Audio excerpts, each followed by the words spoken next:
Pemirsa, Presiden Prabowo Subianto menunjuk Presiden RI ke-7 Joko Widodo sebagai utusan pemerintah untuk menghadiri pemakaman Paus Fransiskus di Vatikan. Selain Jokowi, ada Wakil Menteri Keuangan, Menteri HAM, dan Ignatius Jonan yang ditunjuk Prabowo ke Vatikan.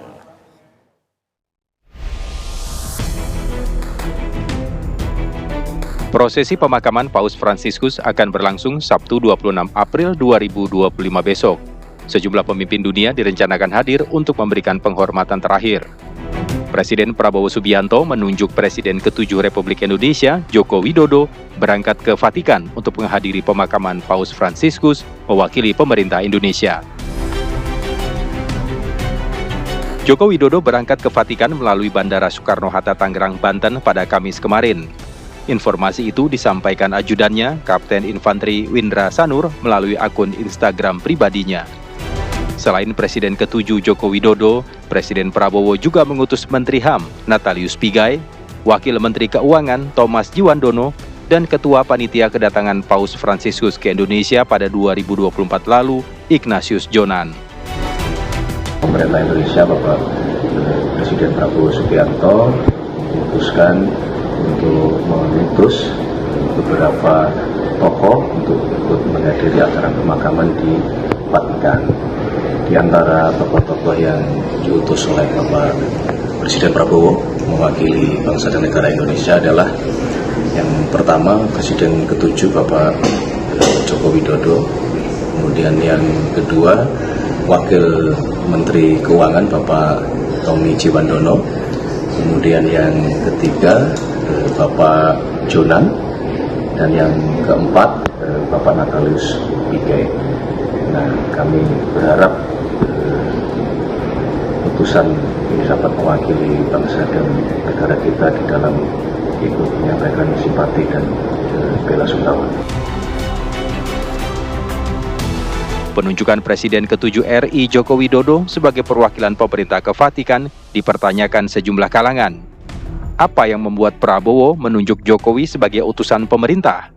Apa pula makna di balik Presiden Prabowo meminta Jokowi ke Vatikan? Tim TV One mengabarkan.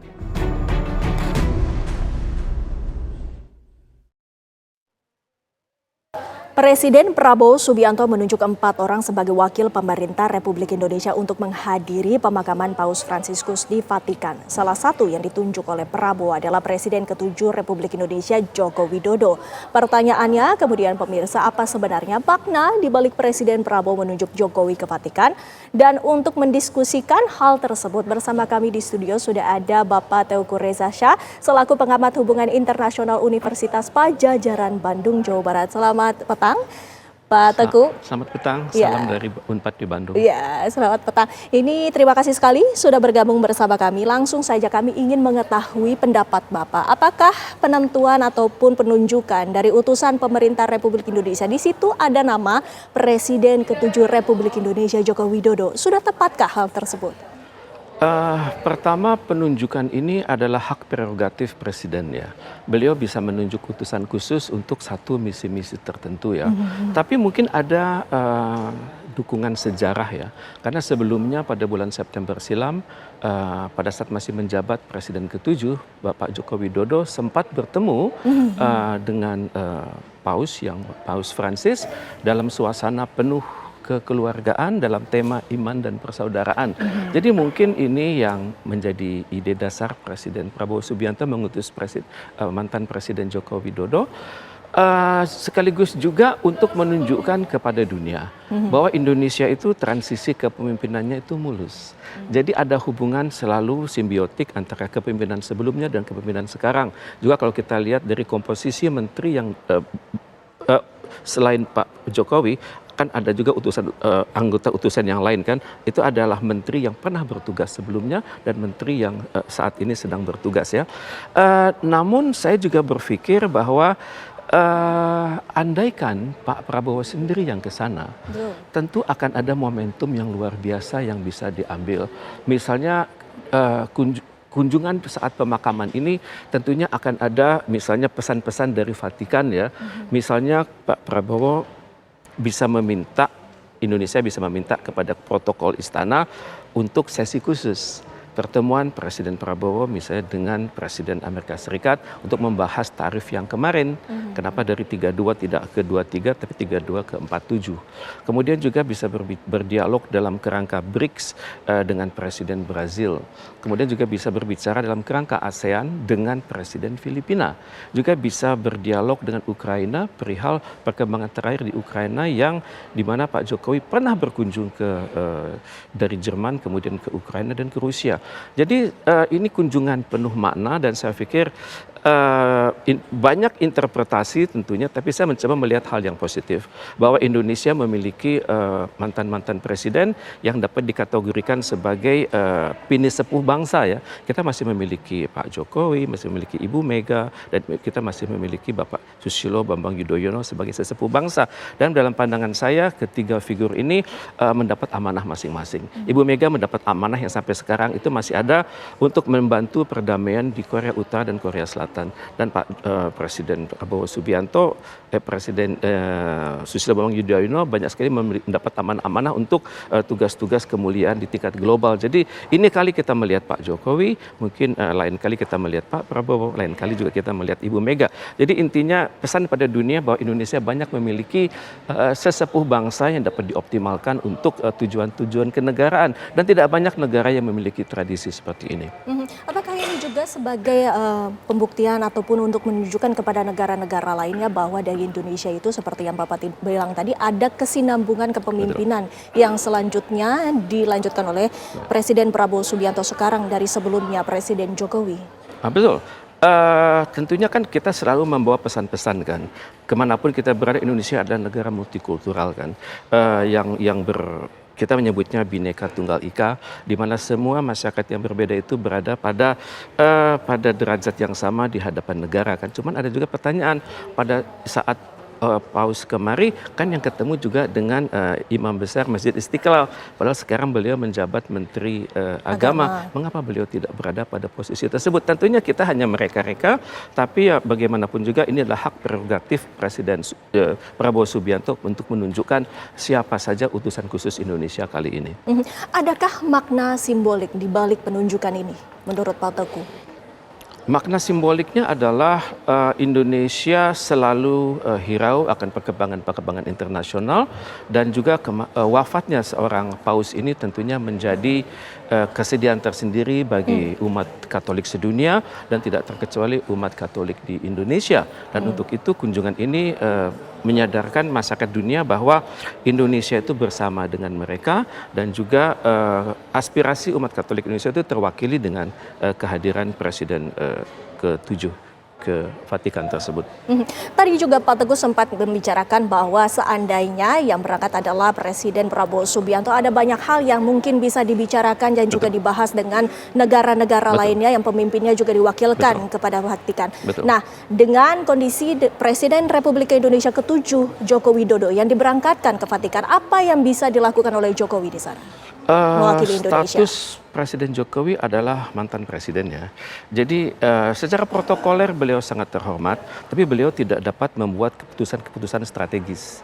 Tidak bisa. Mungkin beliau hanya bisa menjelaskan kedudukan Indonesia dalam hubungan antar umat beragama di dunia, kemudian Indonesia yang Bhinneka Tunggal Ika, dan Indonesia yang senantiasa bekerja sama dengan Vatikan untuk tujuan-tujuan kemuliaan peradaban dunia, kemuliaan persaudaraan antar umat beragama. Mungkin beliau bisa berbicara perihal itu. Kemudian ada Menteri Pigai, mungkin bisa berbicara tentang perkembangan HAM di Indonesia. Tapi kan kalau para pejabat kita sudah berada di luar negeri, tentunya kan kita tidak bisa mengelak dari pertanyaan media massa kan. Menyatakan bagaimana perkembangan tokoh-tokoh tertentu yang saat ini sedang bermasalah dengan hukum misalnya, bagaimana perspektif elit-elit Indonesia tersebut. Kemudian untuk pejabat seperti Bapak Jiwandono yang sedang memiliki jabatan di Kementerian Keuangan, tentu akan ditanyakan juga oleh media massa asing bagaimana sikap Indonesia tentang perkembangan tarif dari Amerika Serikat dan bagaimana koalisi ekonomi Indonesia dan sesama negara ASEAN. Kalau sudah berada di luar negeri, kita tidak bisa mengatur wartawan asing itu akan bertanya apa. Tentu karena mereka tentu akan mengejar kan, bahwa mendapat informasi dari pejabat Indonesia itu datanya primer, itu data yang sangat ditunggu dan tidak dan hanya mereka sendiri yang menafsirkan. mungkin mereka akan bertanya kepada pada Pak Jokowi, bagaimana keberlangsungan kebijakan Anda yang disambung dengan presiden yang ke-8. Apakah ada hal-hal yang perlu di-upgrade? Tentunya kita delegasi Indonesia juga harus hati-hati sekali dan sampai kita terjebak dalam alur-alur yang framework yang dirancang oleh media massa asing. Dan tentunya negara-negara tersebut punya banyak pertanyaan khusus buat Indonesia, dan untuk itu ya hati-hati sekali Indonesia beropini di luar negeri tersebut. Pak Teguh, kan biasanya pada umumnya apabila kepala negara ataupun presiden dalam hal ini berhalangan untuk hadir dalam tugas ataupun agenda kenegaraan, ini biasanya diwakilkan oleh wakilnya, yaitu wakil presiden. Mengapa wakil presiden ini tidak berangkat ke Vatikan? Oh, saya tidak bisa membuka isi hati Pak Prabowo ya. Tentunya ada logika, ada logik-logik yang khusus kan. Mungkin beliau ingin mengatakan dalam tema wafatnya Paus ini adalah Indonesia akan membuktikan kepada dunia bahwa transisi pemerintahan itu berjalan dengan baik, dan kemudian nilai-nilai persaudaraan, nilai-nilai kesetiakawanan yang dibangun oleh Presiden Jokowi dalam berhubungan dengan masyarakat Vatikan terutama sekali itu berlanjut di era yang saat ini.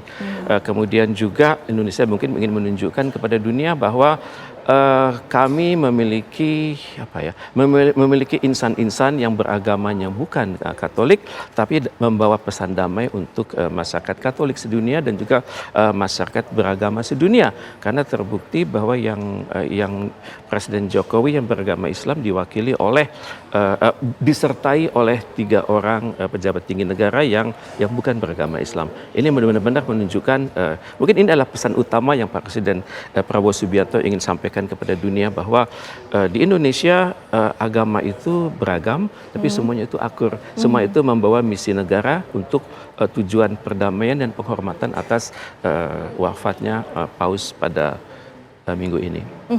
Bukankah diperlukan adanya perwakilan dari pemerintah, ya ini adanya kepala negara atau wakilnya dalam hal ini untuk mewakili bahwa benar Indonesia yang saat ini masih aktif memimpin, Pak Teguh? Mungkin gini, kita harus lihat bagaimana wujud surat dari Presiden Prabowo kepada Pak. Ini yang media massa hendaknya kejar ya. Karena kita membutuhkan kata kunci apa yang dipakai kan. Apakah ini utusan? Kalau utusan itu benar-benar sudah mewakili negara, bangsa dan rakyat Indonesia. Tapi secara psikologis seorang utusan itu setelah pekerjaan selesai hendaknya menyampaikan kepada yang mengutus bagaimana hasil-hasil sudah dicapai, bagaimana pesan-pesan itu sudah tersampaikan kepada berbagai kalangan di dunia. Ini benar-benar amanah yang penuh makna ini. Kita bisa menafsirkannya dari segi diplomatik, bisa menafsirkannya dari segi power politics di Indonesia, dan juga bisa menafsirkannya dari segi perkembangan hubungan antar umat beragama di dunia. Dan penunjukan orang-orang yang saat ini sudah merupakan utusan dari pemerintah, merupakan orang-orang yang sangat dipercaya begitu oleh Presiden. Ya, Presiden tentunya tidak akan sembarangan memilih utusan ke luar negeri. Tentunya tidak boleh orang tersebut memiliki masalah yang kontroversial dalam negeri ya, dan juga sudah teruji tidak pernah memberikan statement-statement yang bertentangan dengan etika-etika internasional, dan tentunya diharapkan bahwa kunjungan ini akan membawa manfaat. Misalnya tentunya Pak Pigai tentunya akan berdialog juga dengan menteri-menteri yang datang pada hari itu, karena seorang presiden, kepala negara seperti Amerika Serikat, Brazil, Filipina, Ukraina, Perancis dan Spanyol tentunya akan datang juga dengan kontingen yang lumayan besar kan. Betul. Dan tentunya di antara kontingen tersebut ada menteri-menteri yang tugas pokoknya bersinggungan dengan Indonesia. Jadi siapa tahu Pak Yonan bisa berbicara tentang perkembangan transportasi di Indonesia sesuai dengan profesionalisme beliau dan juga pengalaman beliau. Kemudian tentunya hal ini akan menjadi juga materi yang hendaknya dilaporkan kepada Presiden Prabowo Subianto kelak. Dan tentunya saya tidak melihat ini sebagai hal-hal yang negatif ya, karena tentunya hal ini bisa ditafsirkan banyak hal dengan menghubungkannya dengan perkembangan politik di Indonesia, perkembangan masyarakat yang sedang dalam status peradilan, kemudian ini bisa dibawa ke sana, tapi saya coba melihatnya dari perspektif hubungan internasional. Ya, baik Pak Teguh, kita memang tidak bisa menerka-nerka apa sebenarnya maksud di Bali penunjukan dari utusan pemerintah ini, tapi kita yakini bahwa orang-orang ini memang mewakili Indonesia ke sana. Terima kasih Pak Teguh Reza, waktunya bersama kami di Kabar Petang. Selamat sore Pak. Selamat sore.